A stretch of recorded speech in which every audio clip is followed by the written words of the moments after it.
Assalamualaikum warahmatullahi wabarakatuh.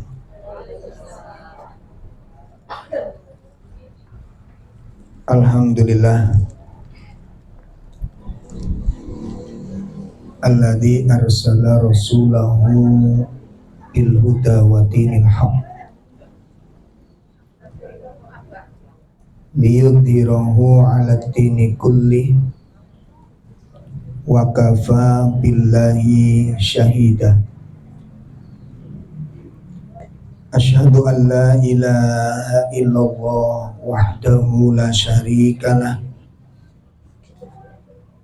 wa asyhadu anna Muhammadan abduhu wa rasuluh.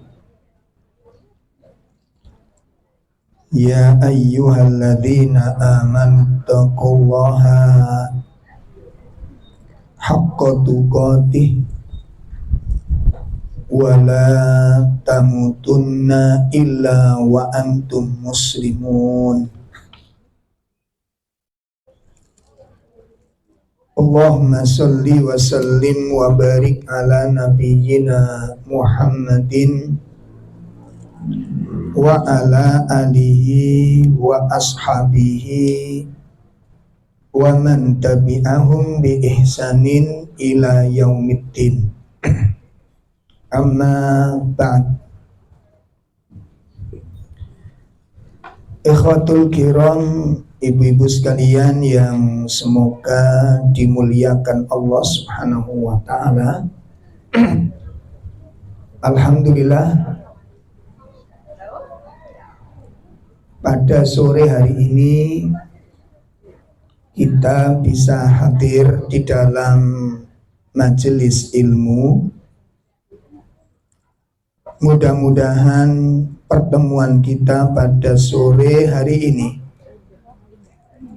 semoga menjadi pertemuan yang dirahmati oleh Allah Ta'ala. Dan kita berharap mudah-mudahan majelis taklim yang kita duduk di dalamnya semoga menjadi tempat yang diberkahi oleh Allah Subhanahu wa taala. Dan kita harapkan ilmu yang kita peroleh nanti membuahkan pribadi-pribadi yang diridhoi Allah Subhanahu wa taala. Ibu-ibu sekalian yang dimuliakan Allah,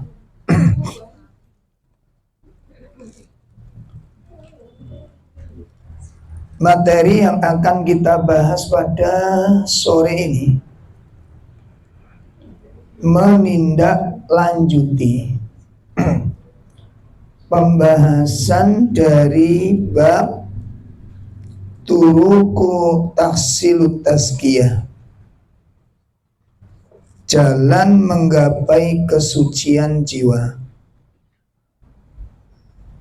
atau jalan untuk meraih qalbun salim, meraih hati yang selamat. Yang sudah kita bahas 6 langkah.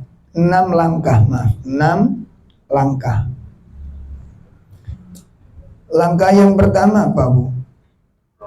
Berdoa kepada Allah Subhanahu wa taala supaya diberikan hati yang bersih. Langkah yang kedua, tolabul ilm.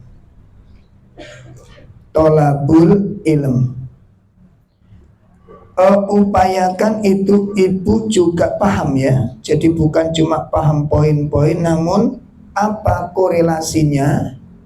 Contoh seperti ini. Yang poin pertama tadi apa? Jalan meraih ilmu. Yang pertama apa? Kenapa kok dengan doa? Kenapa kok dengan doa hati bersih bisa diraih? Kenapa? Kok dengan doa gitu loh. Kenapa? Karena masalah ini tidak ada orang yang bisa mensucikan hatinya sendiri kecuali pertolongan Allah. Itu yang pertama. Yang kedua apa? Karena Allah yang mengutak-atik, yang menguasai hati. Nah itu contohnya begitu gitu loh. Jadi paham judul, paham karepe. Ngerti maksudnya nggih? Jangan sampai yang pertama apa Bu? Doa. Oh, kenapa kok doa? Ya sembus pokok donga. Iki jenenge mboten mboten angsal ngaos ngoten niki. Kudu paham. Yang kedua apa? Yang kedua apa? Supaya hati kita bersih, supaya hati kita selamat. Yang kedua dengan mencari. Kenapa kok dengan mencari ilmu hati bisa bersih? Korelasinya apa?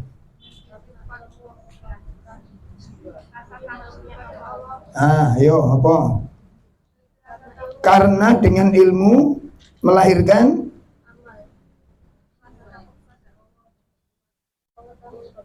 ini jadi setrap. Ayo ini sing tak maksud iki sing tak karepne kuwi. Jo ngaji ora paham. Ini nggak darah kula rendah. Karena dengan ilmu itu melahirkan sifat khasyatullah. Dengan ilmu itu orang memiliki rasa takut kepada Allah. Kok bisa rasa takut bisa membersihkan hati? Kenapa? Lah iki sing tak karepne. Ya. Karena dengan rasa takut kepada Allah itu mengendalikan seseorang dari berbuat maksiat. Ya, dengan adanya rasa takut kepada Allah, jiwa manusia itu terkendali dari maksiat. Sing nyegah kula mbek sampean maksiat kuwi rasa wedi karo dosa. Dadi wong kuwi nek durung duwe rasa wedi, iku sulit selamat dari dosa. Makane kau wendel ngrasani ya kau wendel. Kenapa? Gak wedi dosa. Yakin kalau ibu-ibu sudah punya rasa takut kepada dosa, nggak usah dicegah kok leren karepe dhewe maksiat nih. Saged dipahami nggih? Jadi rasa takut kepada Allah itu yang mengendalikan seseorang, yang menghalang-halangi orang dari berbuat maksiat, sehingga terjaganya hati dari maksiat, hatinya bersih. Begitu niku sing kula karep nih paham. Nomor 3 napa? Kenapa kok istighfar dan taubat? Karena istighfar dan taubat itu pelebur dosa. Istighfar dan taubat niku pelebur dosa, pencuci kotoran-kotoran hati. Nomor sekawan apa? Nawa mujahadah. Napa mujahadah niku? Bersungguh-sungguh. Kenapa kok bersungguh-sungguh? Bisa mensucikan hati napa? Karena mujahadah itu ngempet melawan keinginan sehingga rai kotor hati niku karepe hati itu ruti. Sehingga resek niku teng mriku, karepe hati dituruti. Jadi enggak semua keinginan hati harus dituruti. Ojo keliru. Makanya ada puasa. Puasa niku napa artine? Menahan keinginan. Enggak setiap keinginan kudu dituruti. Kula bersih hati kula mbek sampean. Dan itu yang disebut dengan nafsu, itu kan keinginan, dorongan untuk nyenengi sesuatu. Ya, syahwat, nafsu niku mangke di pembagiannya kiambak-kiambak, ada perbedaan sedikit Ibu. Ya, dan niku kudu ngerti nih. Sehingga nanti kalau kita mampu mengendalikan dorongan, untuk mengendalikan dorongan itu tergantung sungguh-sungguh bisa kita. Jadi konsepnya itu tidak semua yang diinginkan harus didapat. Nggak setiap yang diinginkan harus dimiliki. Nggak setiap yang disenangi dibeli. Nggak. Itu namanya pengendalian. Makanya kula panjenengan nggak boleh terlalu sering-sering dana. Kenapa? Kesandung. Kok denger-denger. Nggak boleh sering-sering dana. Kenapa?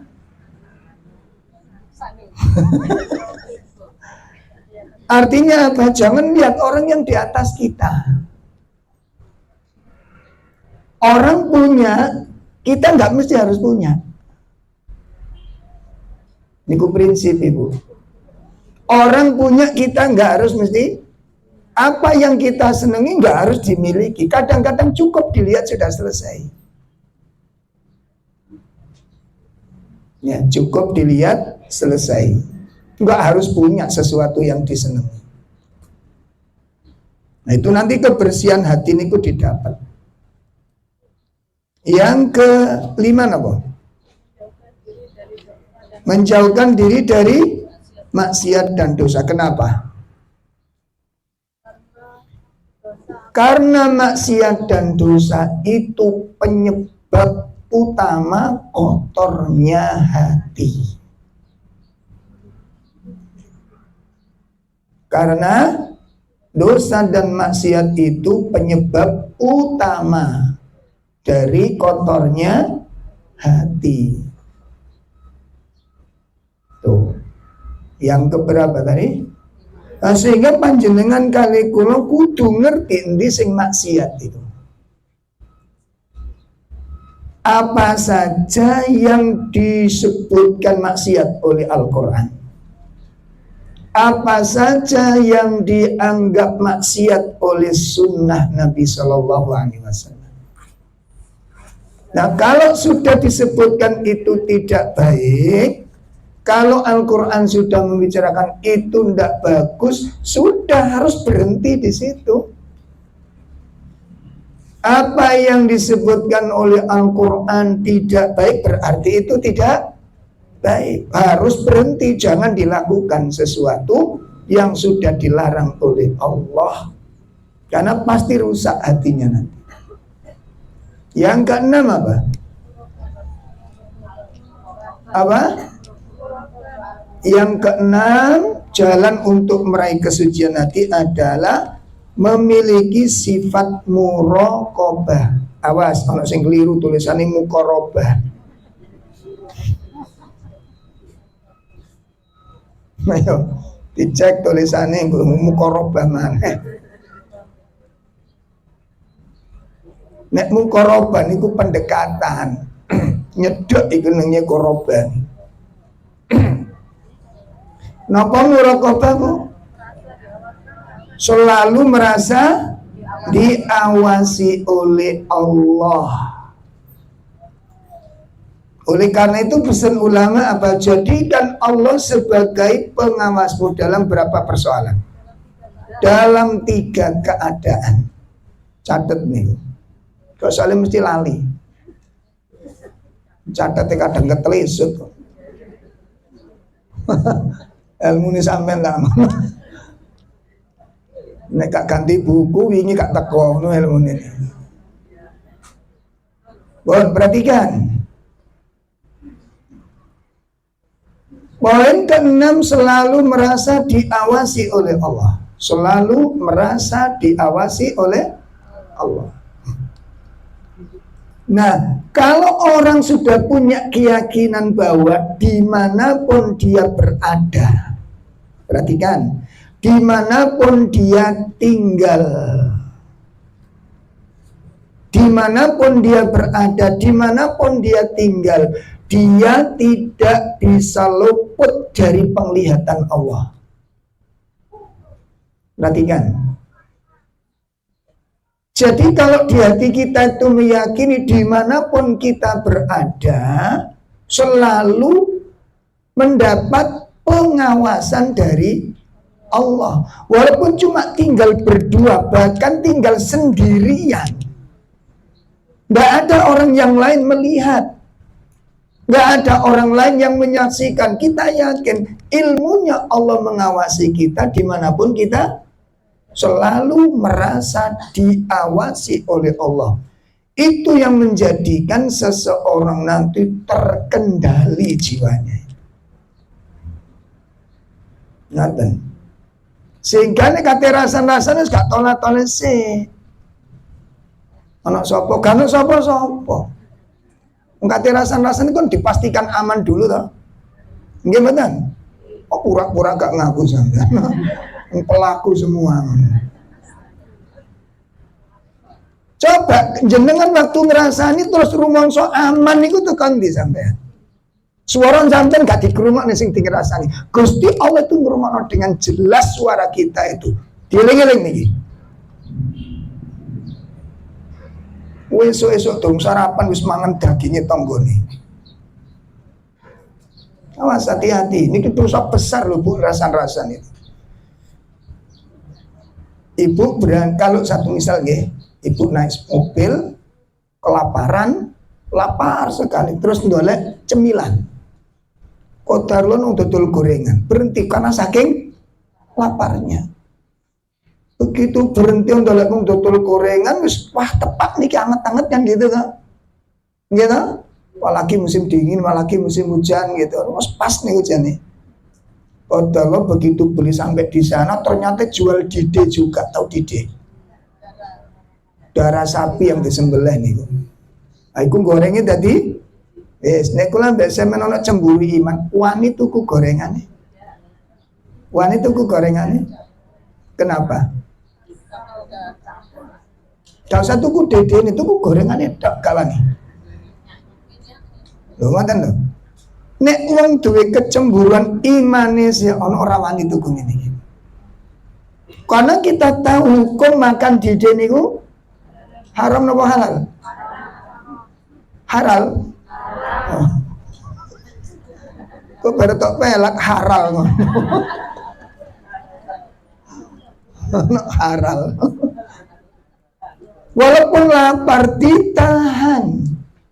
Walaupun lapar diempet wis cari yang lain aja, nanti Indomaret beli roti-roti, mending seperti itu. Coba jenengan makan gorengan yang dicampur dengan gorengan didih nggak mau, kenapa kecampuran didih? Padahal ngerasani tonggo niku luwih apa timbang makan didine niku. Jadi kan makan didih tak sakmene niki Bu, luwih ringan Bu. Luwih enteng dosane timbangane ngerasani tonggo. Paham? Paham? Kok emen-men ngomong paham nih? Gurih soalnya rasan-rasan itu. Sulit itu, maca Quran saged, tasbih bisa, zikir bisa, ninggal ngrasani ku Masya Allah, stroke ilang nih. Boten gampang, karena sudah menjadi kebiasaan. Nah, kalau kita ingat muraqabah ini insya Allah akan lebih terkendali. Yang dirasani gak denger, jelas gak denger. Jelas gak denger. Wong volume kita rasan, jenenge rasan-rasan kula alon-alonan. Nggih mboten? Nggih. Rasan alon, bisik-bisik ngoten iki. Makanya kemarin sudah kita pesankan nasihat para ulama. Jadikan Allah sebagai pengawasmu dalam 3 hal. Jadikan Allah sebagai pengawasmu dalam 3 hal. 1, faraqiballah fi qaulik. Jadikan Allah pengawasmu dalam ucapanmu. Artinya apa? Kita yakin suara yang kita keluarkan itu didengar oleh Allah. Ada berapa pesan tentang suara kemarin? Khusus tentang suara ada berapa pesan? Dadilah kate ngomong kudu eling papat niki. Waktu kate ngomong eling-eling barang.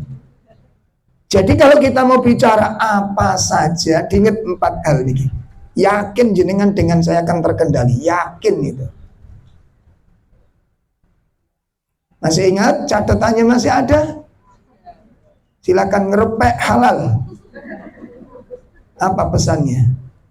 Kalau seseorang akan berbicara, ingat 4 hal. 1,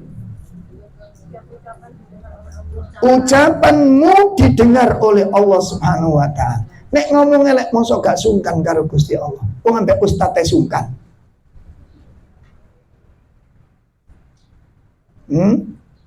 Jenengan yang ditengkar dengan suami, tengkar hebat, gak mungkin ngomong jelek dengan suami. Begitu juga suami. Ketika yakin omongannya didengar oleh, gak mungkin mencaci maki istrinya. Karena dia yakin suaraku didengar oleh Allah. Itu dahsyat pengaruhnya, Ibu. Dahsyat pengaruhnya nih. Nomor 3 kalian apa? Jadi yang pertama diingat-ingat, suara yang aku keluarkan didengar dengan jelas oleh Allah. Yang kedua, dicatat oleh malaikat. Boten hilang, catat, Ibu.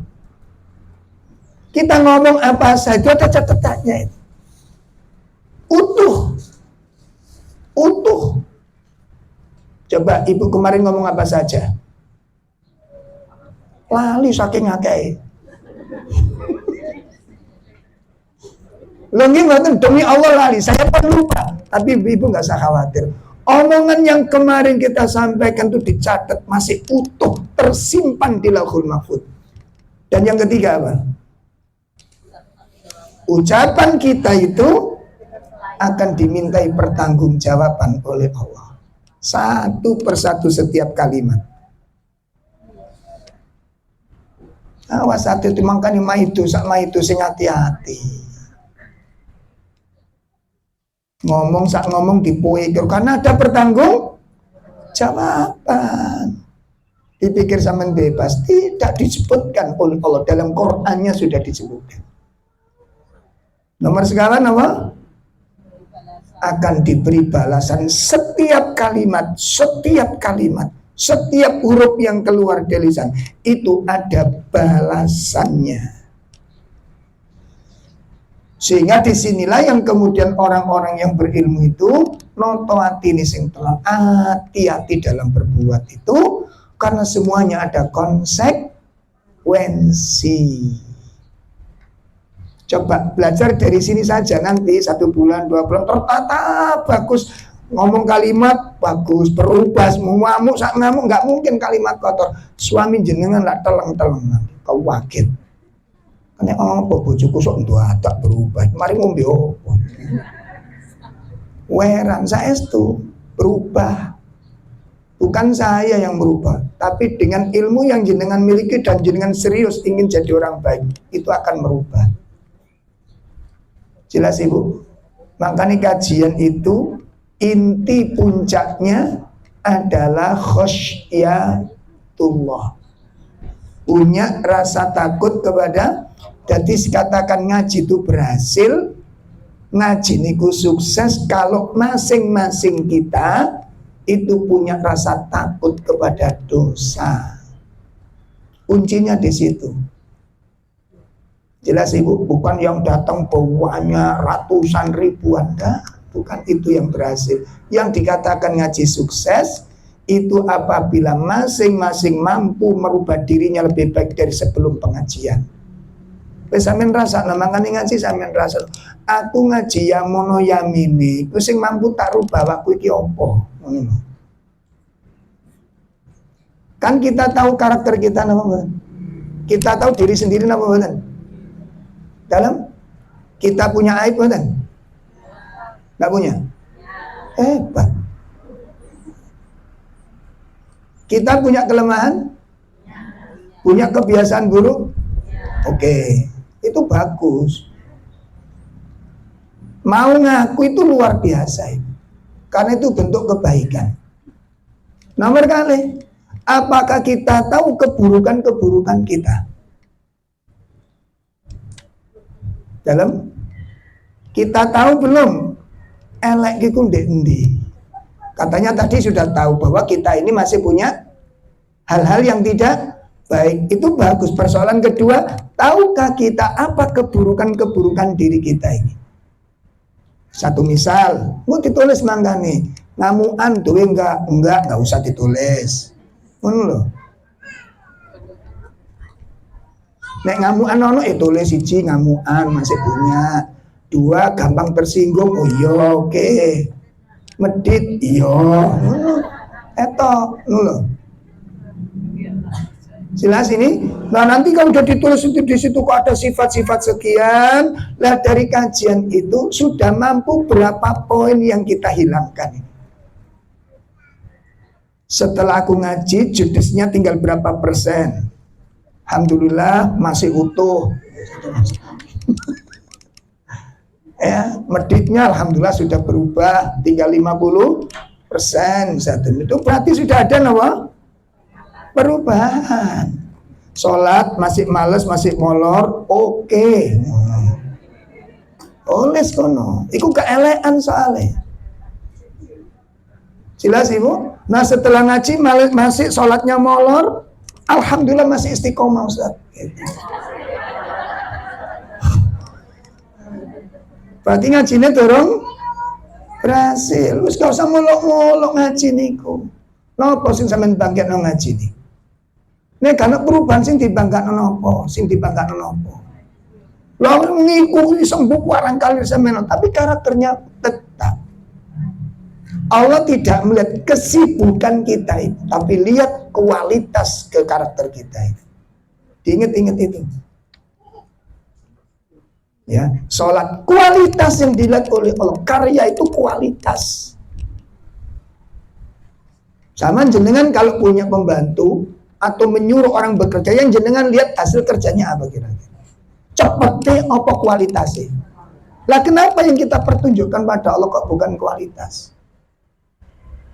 Tunjukkan kualitas yang baik kepada Allah supaya Allah bangga, supaya ibadah kita tuh dihargai oleh Allah. Cungkar cungkir kepingin namari ini, masya Allah. Eman. Makanya saya lihat ada teman-teman saya pernah sholat di rumah karena sakit, sholat tarawih itu. Boten nutut kula boten nutut. Rong rakaat iku kula preteli ngal situ akhirnya wis gak situ melok kula. Tengok-tengok teng mriku kula. Ya Allah Ramadan kados ngeten. Eman gitu. Eman itu. Ramadan loh, Ramadan. Tarawih lho luar biasa. Jadi bacaan niku mboten nututi kula. Baca itu mboten nututi, doa ruku mboten nututi. Fatihah niku sak nafas. Bismillahirrahmanirrahim. Maliki yaumiddin. Amin.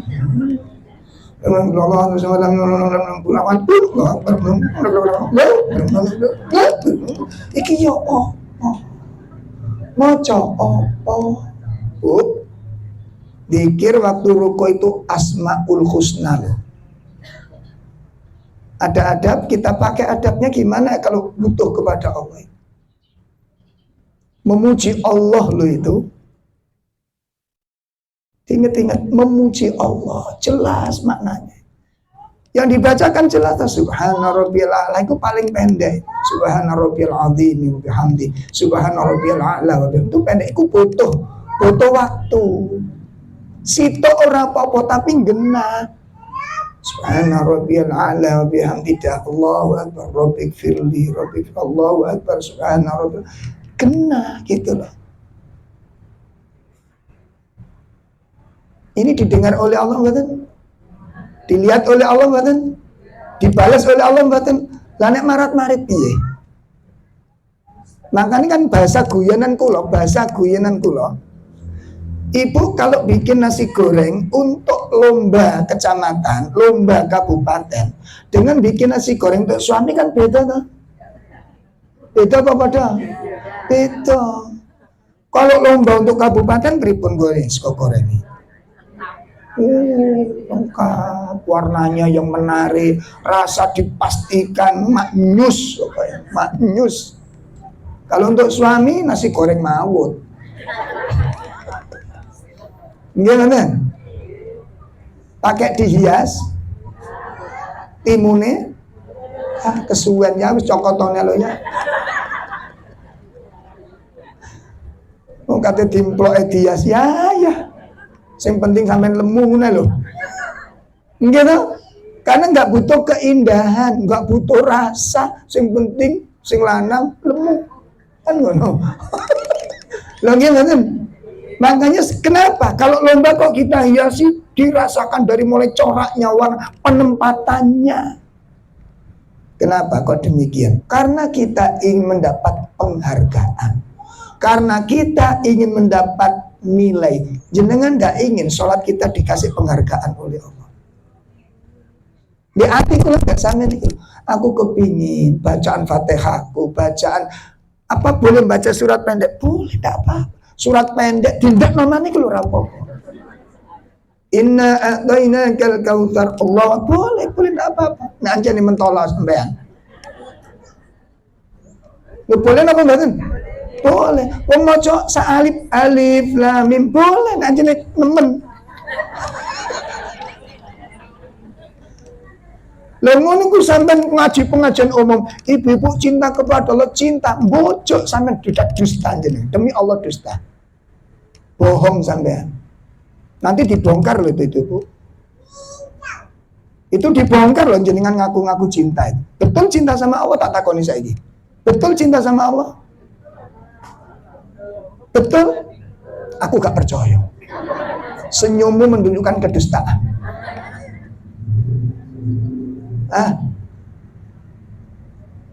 Saya komplain kemarin di Masjid Angkatan Laut di Jare Candi ini. Di masjid ini apa ada pesan untuk sang khotib kalau terawih?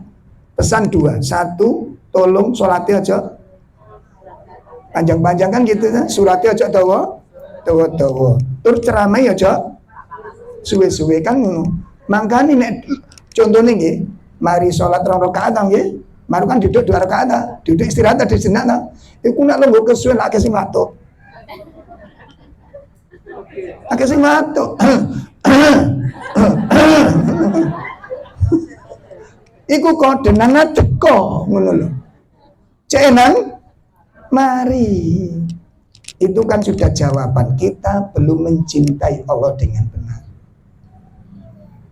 Kenapa? Kalau cinta kepada seseorang, sekarang gini, ibu kedatangan tamu orang yang Anda sukai dengan yang Anda tidak sukai. Beda apa sama? Apa yang bedakan? Kalau yang datang itu orang yang diseneng, yang dicintai, ikut disuwe-suwe cek gak nang mulai. Nggih mboten? Duduk 2 jam ora krasa. Coba ngeduwa terus sampai bestine gitu. Apa besti?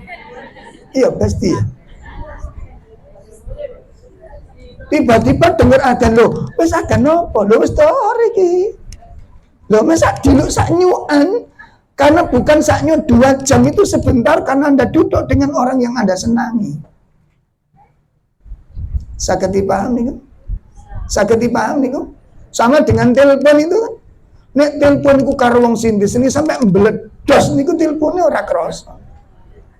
Dulu kan ada namanya wartel itu. Gitu. Kula niki nek antri wartel ambarek nom-nom SMA wis tenguk-tenguk sampai keturun durung metu-metu deh. Kabel ini gak wis melontir. Iku sik diplontir maneh. Terus kadung telepon karo wong sing di senengi niku. Wis melontir iku sik diplontir maneh. Wis ngomong ambek muntang-munting gak ndelok iki nih, gak ndelok apa nih?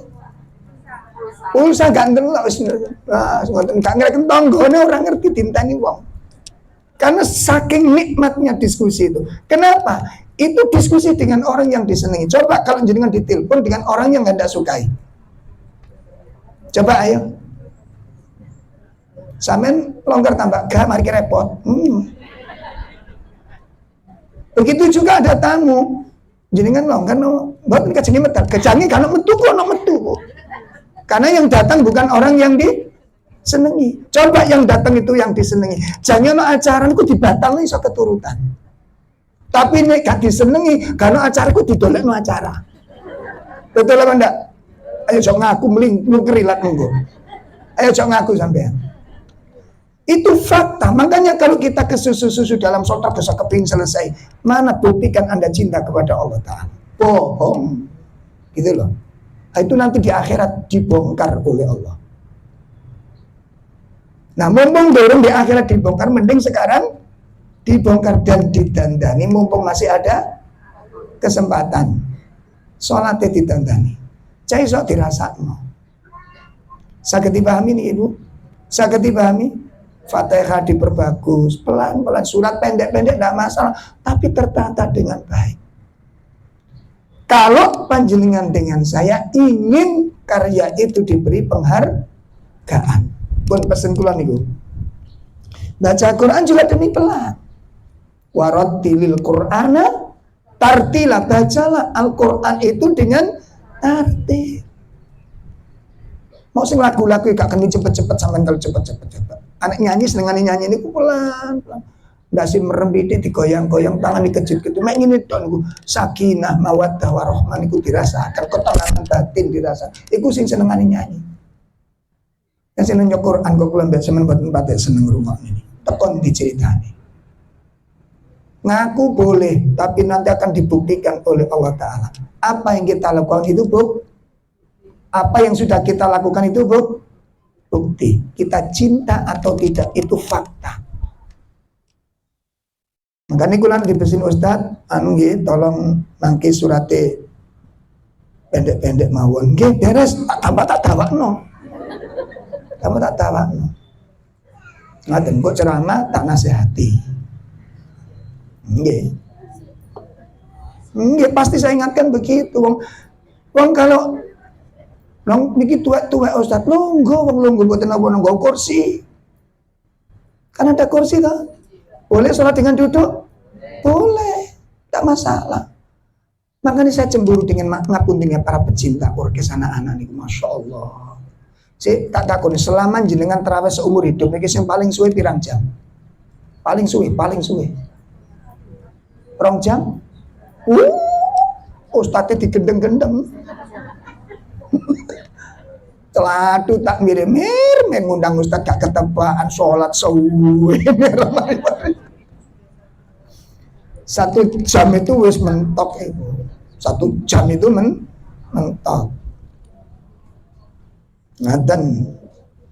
1 jam itu sudah panjang. 1,5 jam rekor.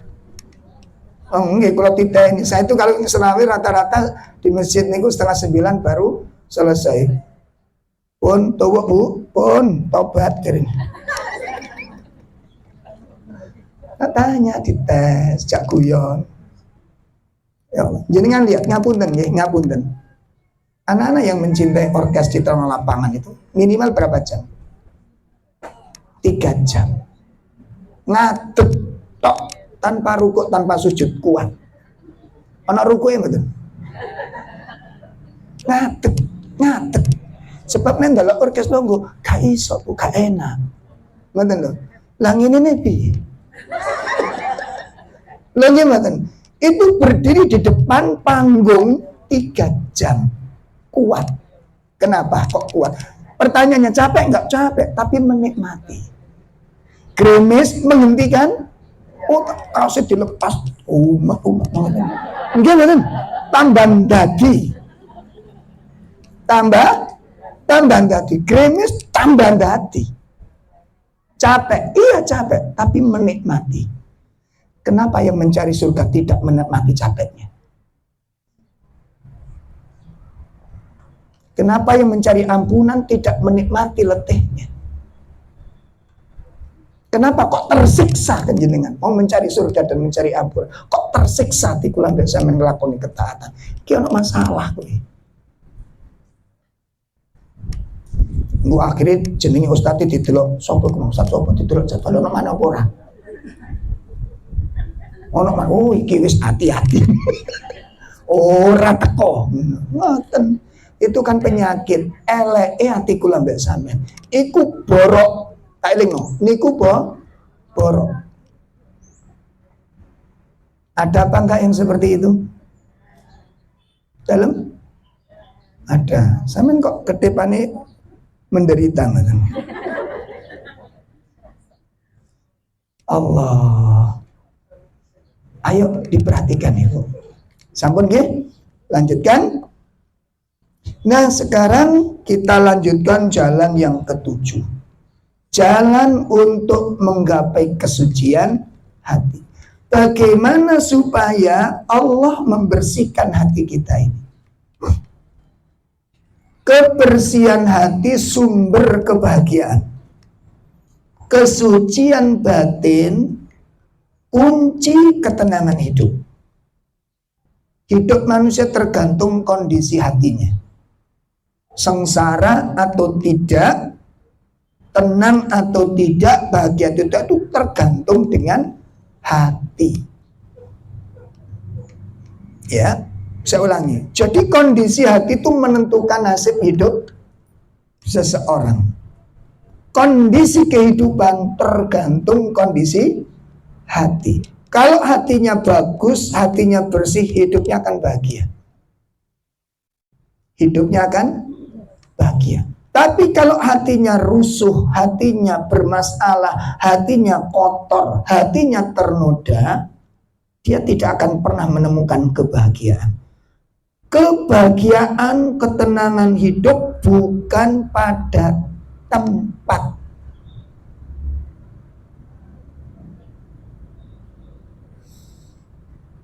Tempat itu hanya membantu sesaat. Tempat itu membantu sesaat, tapi bukan penentu. Ngerti yang dimaksud? Kau ya mboten paham delok kedepane. Ngerti yang dimaksud? Ketenangan urip, ketenangan hidup itu bukan tempat yang menentukan.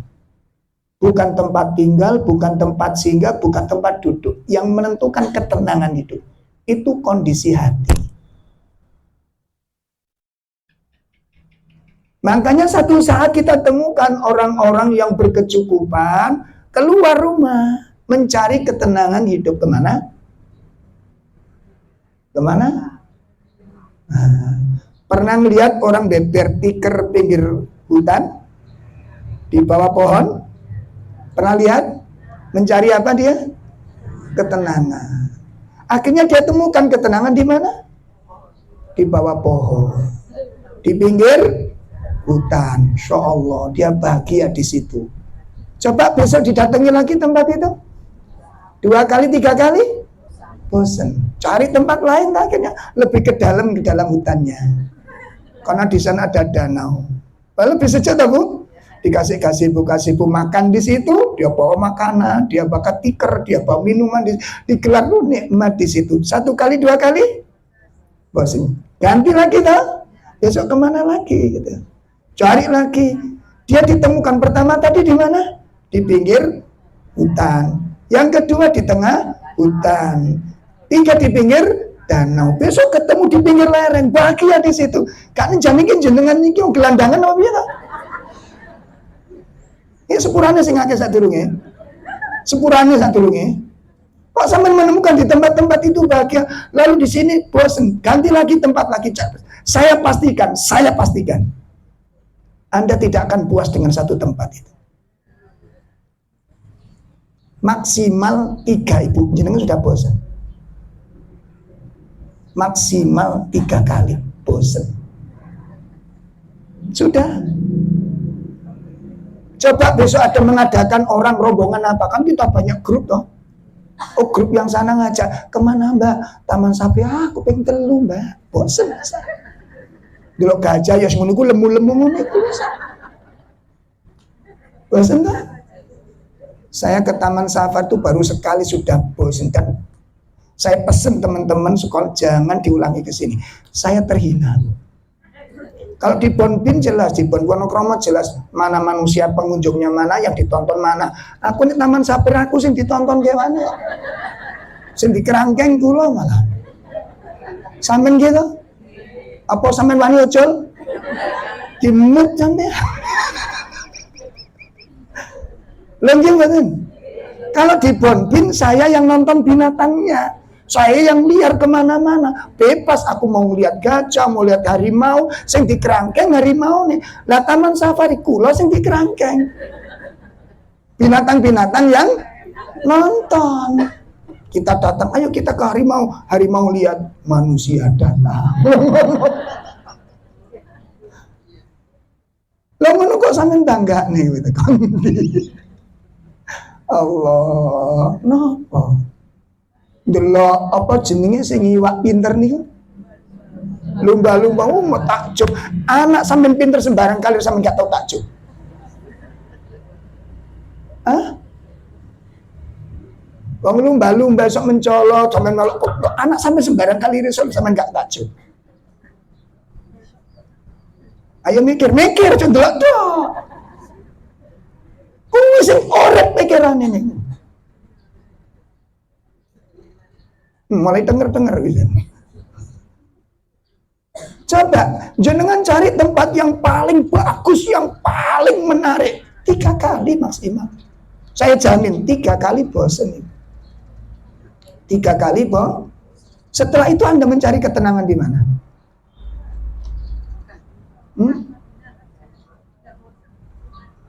Kemana lagi jenengan setelah ini? Bukan di situ. Mencari ketenangan itu bukan di tempat. Bukan. Kelola hatimu, manajemen jiwamu. Ada skala prioritas dalam hidup. Jelaskan target hidupmu. Jelas apa yang kamu cari. Itu nanti bisa menemukan ketenangan hidup. Kebahagiaan hidup luar biasa. Ketemu keluarga, anak-anak sehat, pagi-pagi diberi kecukupan Allah yang dimasak ada, keluarga sehat semua. Itu tidak bahagia kah? Dan sementara ada tetanggamu tidur di rumah sakit dalam keadaan besok akan operasi, sementara kita semuanya kumpul di rumah. Tidak cukup itu kebahagiaan? Kok cik soroni sampe ndolek bahagia lere nang alas sik.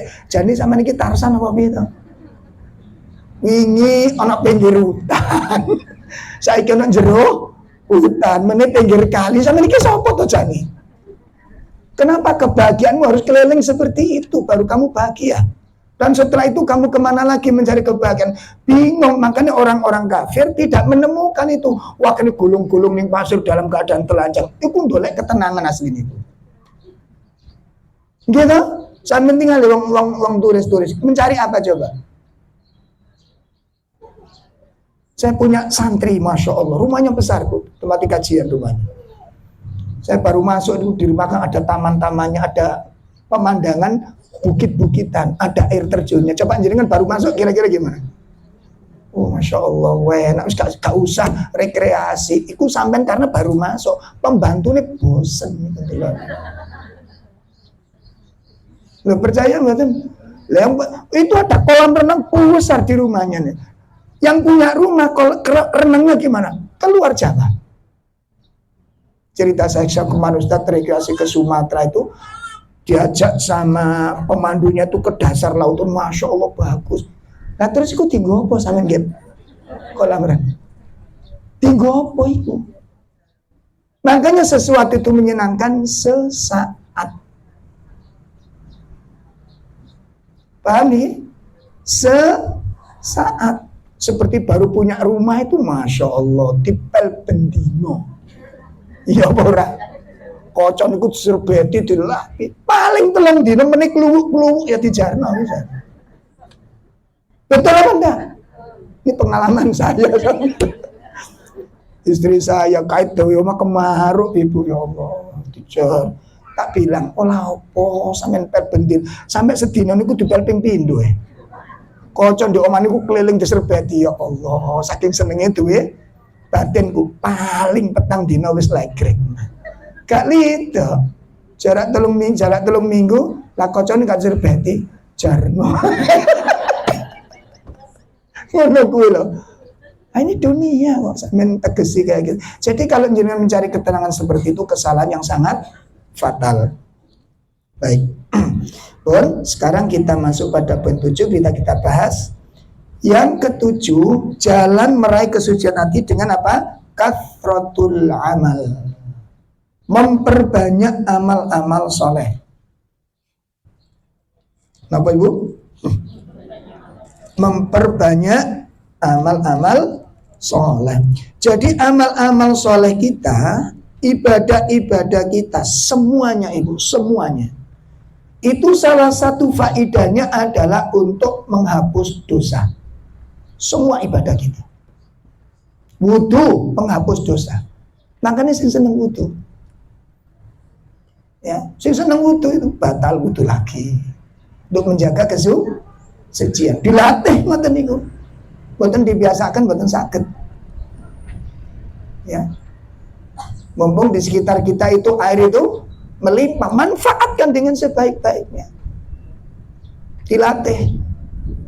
Jadi kondisi tubuh ini senantiasa apa? Taharah, dalam keadaan bersih. Dzikir niku dalam keadaan bersih niku lebih utama daripada tidak.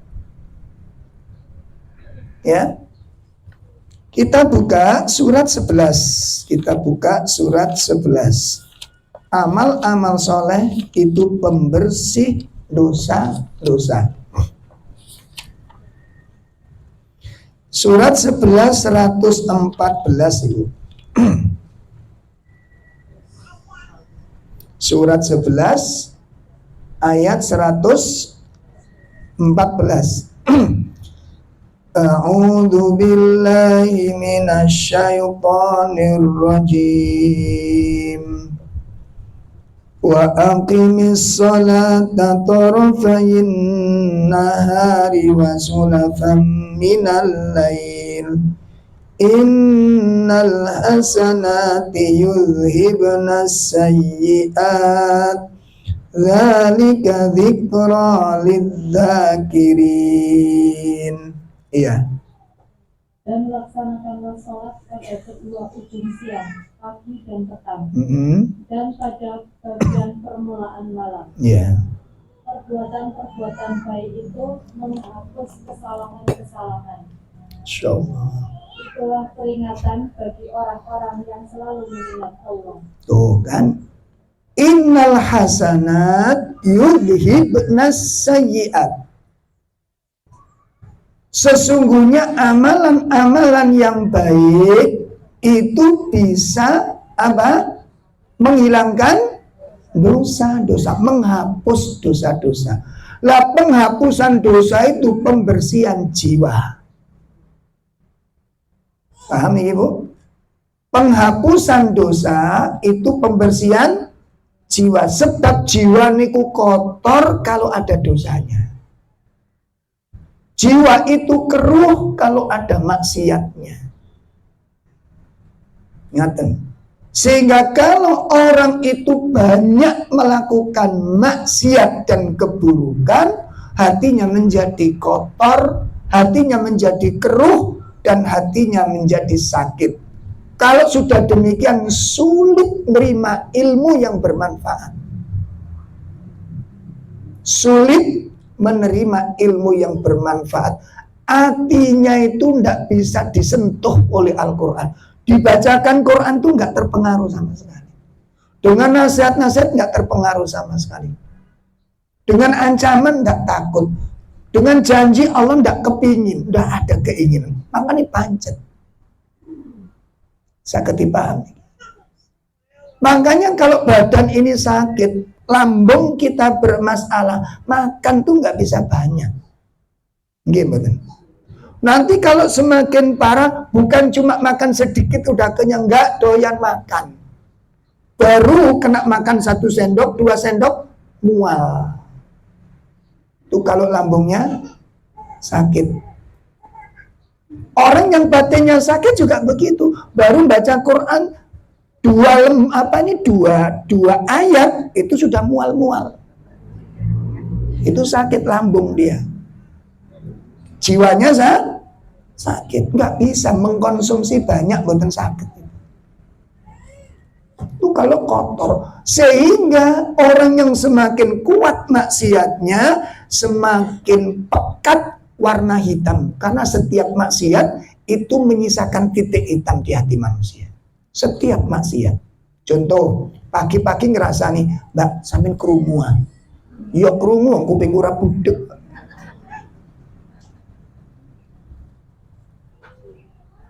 Tiba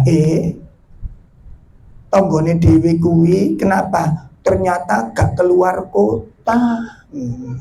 Lah sampean kok royo-royo reporter kok. Sampeyan jare sapa yo ono Mbak sing cerita. Lah tibake nang ndi? Rabi maneh.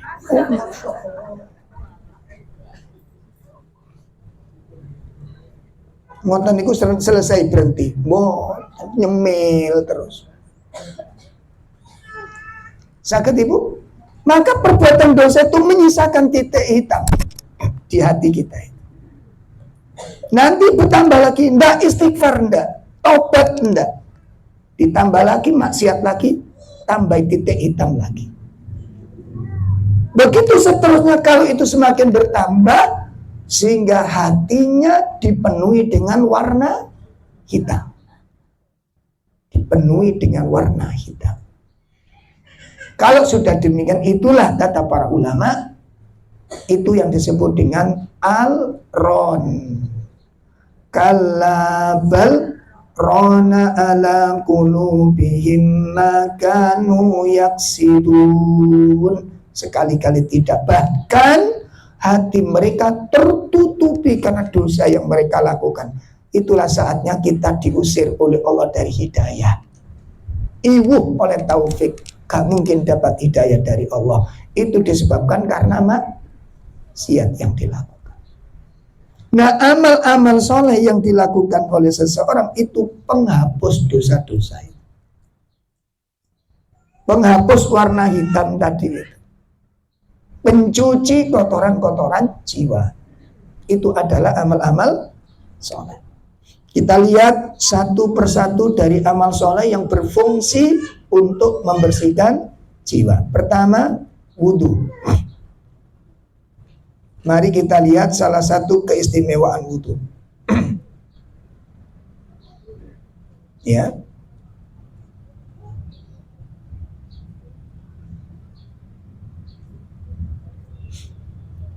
Di antara keutamaan wudu adalah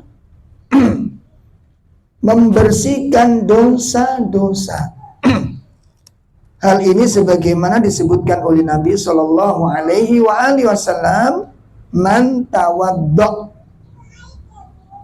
barang siapa yang berwudu,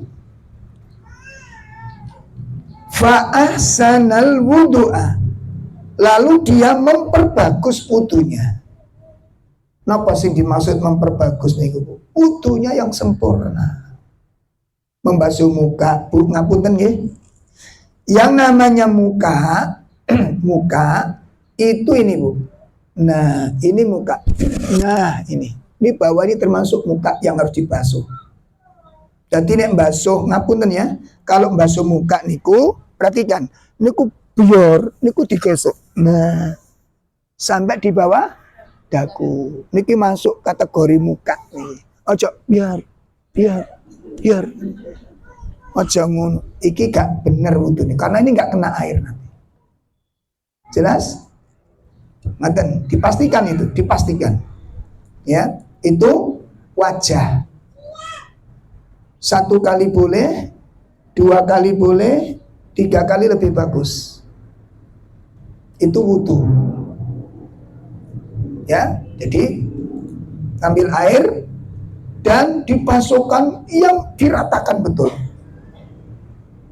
Diperbagus, 1. Yang kedua, tangan. Tangan itu disunahkan jari-jari sela-sela itu digosok. Dan sampai siku-siku dilebihkan sedikit lebih bagus. Perhatikan cara menggosok tangan. Nah, siku. Nah, niki siku. Niki digosok, Bu. Digosok baru kemudian diratakan dengan ini. Ojo ngene. Enggak aku takon ana apa ora? Nek jari wong Jawa, Bu, sak taek ndayak. Napa sak taek ndayak? Akeh sing ngoten niku. Gak bener. Wis mboten sempurna. Napa maneh kadek lengene cekak sakmene wis gak sah. Gak sah. Dan sholatnya nggak sah sudah, nggak ada khilaf ulama. 4 ulama nggak ada perbedaan pendapat. Adapun yang berbeda itu jumlah 1 kali, 2 kali, 3 kali itu berbeda pendapat. Yang lebih baik 3 kali. Jelas? Jadi kalau tangan itu dibasuh dirata nih, kan loh, des, ya. Nah, itu digosok ibu 3 kali. Sing bersih. Wong ini kesempurnaan ibadah. Kiri juga begitu, ojongi. Kinggeraji. Mas aku ndelok arek-arek ya Allah, tak ulangi mas. Putune yang bener mas. Sudah om. Omplung. Coba jenengan lihat kalau di masjid-masjid banyak yang salah dalam hal ini. Bukan banyak, banyak itu pakai sida kok banyak. Tangan cacat. Jelas ibu? Nah, kaki juga demikian ngapunten. Kaki itu jari-jari digosok. Nah ini caranya kalau gosok sesuai dengan sunnah, pakai kelingking, kemudian masing-masing di sela-sela, terus digosok diratakan sampai mata kaki. Aja ngini.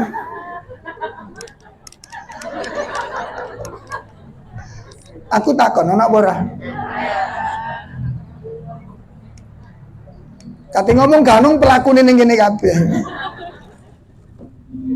Ngoten niku sak pirang-pirang itu. Satu saat saya khotbah Jumat di masjid, ada anak kecil SD wudu sama kakek-kakek. Terus kakek-kakek niku membatalkan wudunya. Kula kira putune. Akhirnya dicencing celana arek niki dicencing. Kalau kakek niki mau.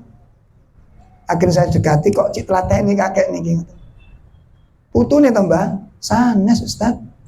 Niki lho kula ningali wudune kok ngeten. Kula ningali rumoso tanggung jawab. Nah tak biarkan saya dosa.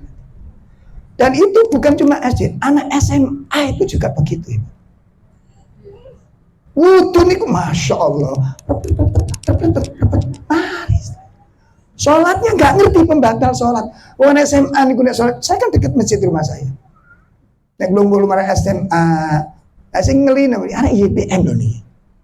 Dulu tulisan ini kan berarti ada itu anak YPM. Ya Allah, kasihan. Saya jenenge SMA niku guyon niku lho bari cilik-cilik. SMA nih. Mari sholat lagi. Lho ngono. Kancane dikudok. Astagfirullah. Niki kelas SMA. Lho kan berarti durung ngerti sing batal salat iku apa. SMA. Wallahi demi Allah, ini saya lihat. Terus kamu nunggu do koncone. Lho imam niku dibatek sikil komburi kok. Akhirnya imam lak gregetan toh, jejak akhirnya, lu ngono. Wah akhirnya batak-batak. Lagi mas kok ngono sih mas sholatnya mas. Wah niki om, omplong ngono.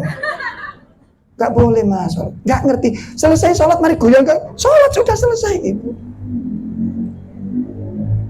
Wallah saya katakan demi Allah ini terjadi. Demi Allah saya saksikan. Itu kelas. Kalau SD mungkin wajar, gak ngerti secin. Ini SMA. Loh ngerti loh. Dan itu hampir mayoritas yang wudu kayak begitu itu. Loh kalau begini terus nanti SDM kemudian kuliah juga demikian, gak dipelajari, gak diperbaiki, gak dikenalkan cara wudu yang baik dan benar, maka selama itu pula dia belum sholatnya sah badan. Wudunya gak sah, sholatnya sah badan. Gak sah. Makanya pastikan kaki anggota wudhu itu benar-benar kena air. Perbagus wudhunya kata Nabi. Jadi barang siapa yang berwudhu kemudian memperbagus wudhunya, apa kata Nabi? Beliau mengatakan kalau dia wudhu dan kemudian memperbagus wudhunya, kharajat khotoyahu, maka dosa-dosanya keluar min jasadi, dari jasadnya, hatta takhruja min tahti adfari, sampai keluar dari bawah-bawah kuku-kukunya itu. Jadi setiap anggota badan yang kita basuh bersamaan dengan jatuhnya air wudhu di dalam anggota tubuh itu, berjatuhan pula dosa-dosanya. Membasuh muka, dosanya di muka kita berjatuhan bersamaan jatuhnya dengan air. Itu dirasakan dengan baik kalau wudhunya benar. Satu. Wudu bisa menghapus dosa-dosa. Sholat juga demikian Ibu. Sholat itu pembersih dosa, karena di dalam sholat full zikir, full istighfar, banyak sekali bacaan istighfar yang kita baca di sana. Yang kedua, sholat juga merupakan apa? Pembersih dosa. Ya, sholat pembersih dosa. Sebagaimana telah dijelaskan oleh Nabi Sallallahu Alaihi Wasallam. Kemudian apa lagi? Puasa. Puasa yang kita lakukan salah satu fungsinya, salah satu keistimewaan dan keutamanya apa? Kafarat dzunub, penghapus dosa, seperti Ramadan, seperti puasa Muharram, ya, seperti puasa Arafah, itu dahsyat-dahsyat pengaruhnya dan keutamaannya. Ya, keutamanya sangat besar sekali untuk membersihkan dosa-dosa kita. Sedekah, kemudian yang berikut, sedekah juga merupakan penghapus dosa. Ya, di mana Nabi SAW menyebutkan as-sadaqah, ya, sedekah itu penghapus dosa. Sedekah penghapus dosa. As-sadaqah tudfi'ul khataya. Dosa itu menghilangkan, sedekah itu menghilangkan dosa-dosa. Sebagaimana api memadamkan, sebagaimana air memadamkan api. Itu fungsi sedekah yang kita lakukan. Kemudian apalagi? 4 kalimat zikir. Subhanallah, alhamdulillah, wa la ilaha illallah, Allah. Itu juga masing-masing kalimat menghapuskan dosa-dosa. Ya, makanya perbanyak amal-amal soleh. Melangkah ke masjid, melangkah menuju majelis taklim, penghapus dosa. Membantu meringankan beban orang lain, penghapus dosa. Makanya ini bisa dijadikan wasilah dalam berdoa. Ya, setiap amal soleh menjadi penghapus dosa atas kita. Maka perbanyaklah, perbanyak amal-amal soleh. Salah satu fungsinya apa? Salah satu fungsinya apa Ibu? Menghapus. Nah, kalau sudah dosa-dosa itu terhapus, apa yang kita dapatkan? Surat 91. Surat 91. Kita buka surat Asy-Syams. Surat Asy-Syams, wasyamsi waduhaha. Ayat 9 dan ayat 10. Qad aflaha man zakkaha wa qad khaba man dassaha. Silakan. Iya, surat 91 ayat 9 dan ayat 10. Sungguh beruntung orang yang mensucikan jiwanya, dan sungguh rugi orang yang mengotorinya.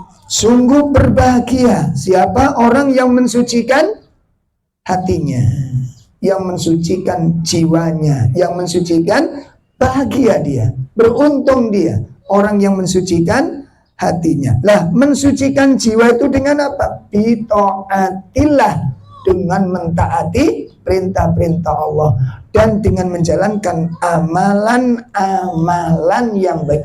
Akhlak yang baik itu merupakan pembersih dosa.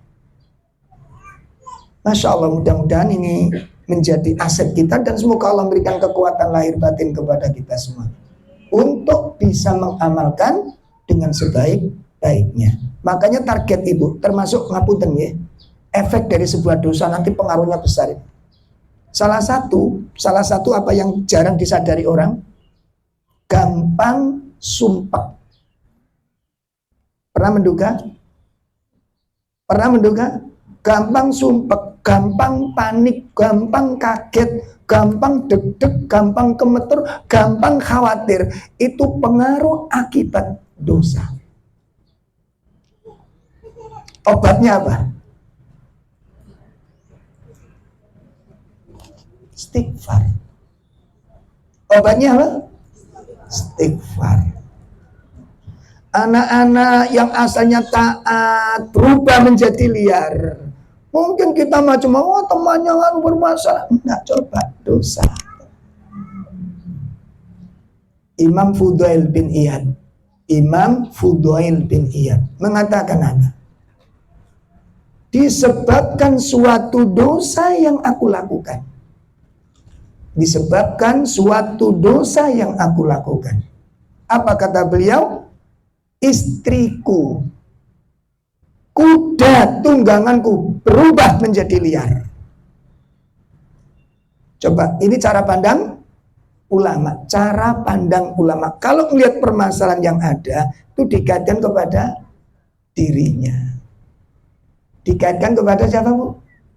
Dirinya. Sehingga kalau cara pandang ulama seperti ini, seperti Imam Fudail tadi, karena suatu dosa yang aku lakukan, karakter istriku berubah menjadi buruk.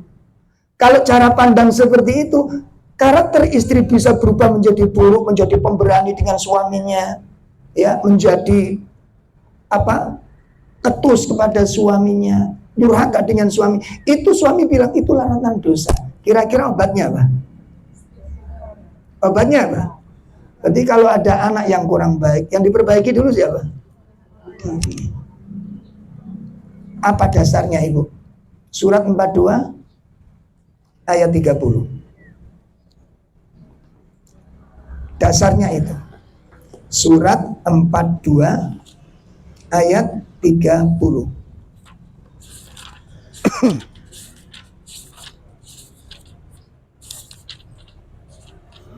Sudah ketemu? Wa ma asabakum min musibatin fabima kasabat aydikum. Iya, silakan. Dan musibah apapun yang menimpa kamu adalah karena perbuatanmu sendiri. Insyaallah. Dan Allah memaafkan banyak dari kesalahan-kesalahanmu. Ini ayat yang diambil oleh para ulama cara memperbaiki masalah. Punya masalah satu belum selesai, tumpukan datang terus bulet nggak. Atau sebaliknya suami tiba-tiba kasar. Atau suami kadang-kadang tiba-tiba nyelewet. Biasanya yang disalahin siapa biasanya? Umumnya. Aku kurang apa toh ya kan gitu kan. Iya nah, suami yang disalahin. Tapi kalau kita pakai kacamata ulama tadi apa? Yang disalahin siapa dulu? Evaluasi, mungkin saya ada dosa. Kok sampai kayak begini ada dosa? Itu cara yang luar biasa.